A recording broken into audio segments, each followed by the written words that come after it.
What I mostly do now at the University of Miami is we have a lab where we hire student software engineers, student designers, student project managers to kind of come and work on projects in the immersive space that benefit faculty and their research and teaching.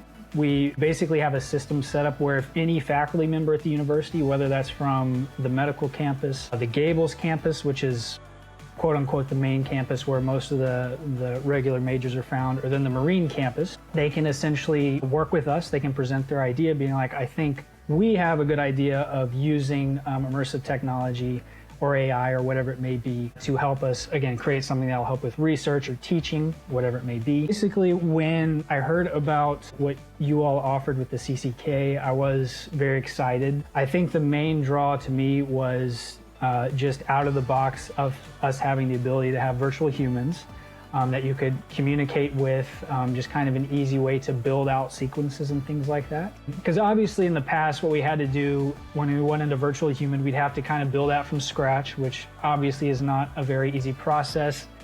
I mean, even when you get a virtual human done, you know, you're only a very tiny part of, you're like, okay, we have the groundwork, now we can actually do what we want to do.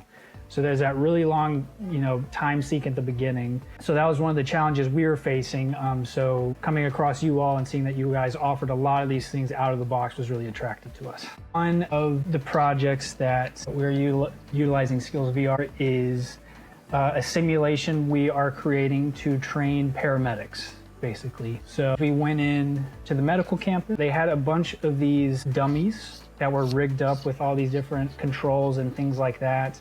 And they said, to train paramedics, we'll bring them in here. We'll have to have a couple people running the dummy and we'll kind of do things that way. But they said, of course, getting the dummy set up is a process. The dummies are very expensive. They aren't able to rotate through paramedics as much as they'd like. So what we were kind of tasked with doing was seeing if we could kind of create something in virtual reality that could kind of assist with that. So our first version, of course, started with just like multiple choice questions that you could click on and things like that. But we wanted to transition into kind of a more seamless experience. So that is why we chose Skills for that, because again, a lot of the groundwork has already been laid. The ability to prototype really quick has been great. So it saves us a lot of time and frustration.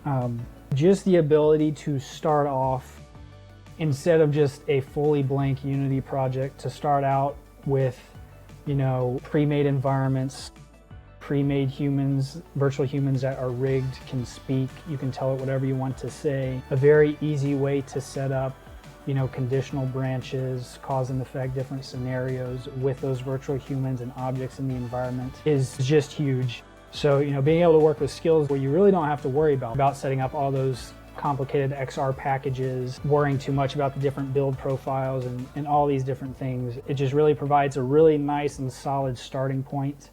So, we can prototype a lot quicker than we ever could before. And again, it just provides a clean platform and tool set that we can use without having to worry about, wasting too much time to see what we want to see.